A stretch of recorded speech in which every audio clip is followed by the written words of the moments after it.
Hi guys! Welcome to my kitchen. Today's video, magluluto po ako ngayon ng ginisang sayote with shrimps. Ayan, meron tayong shrimps dito guys. Onion, garlic, at yung ating sayote. First guys, babalatan ko muna itong sayote. Saka ko siya hihiwain ng stripe. Tara guys!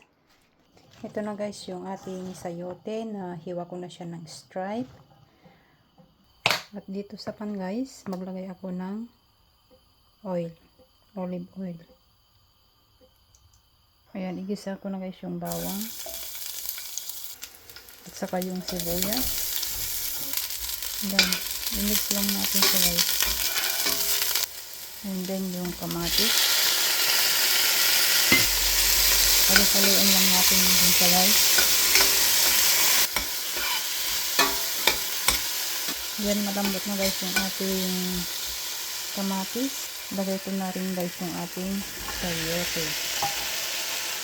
Yan, maglagay na ako ng salt, pampalasa, at saka yung paminta. Then, haluin natin siya guys.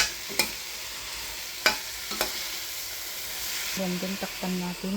Simmer natin siya ng hanggang 5 minutes. Then, ilagay natin na guys yung ating gambas. Yan, mix lang natin siya ulit guys. Wow, ang sarap. Ang ganda yung kanyang kulay. Ayan. Then, takpan muli natin. Simmer natin for 5 minutes ulit. Ayan, ito na po guys yung ating ginisang sayote with shrimps. Luto na po siya guys. Ayan, ang sarap.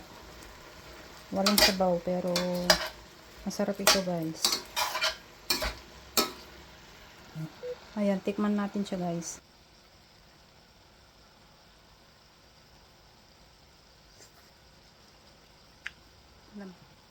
Masarap talaga siya guys.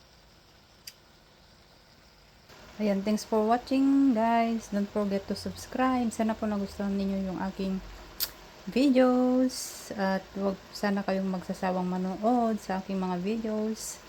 And God bless to all. Bye-bye.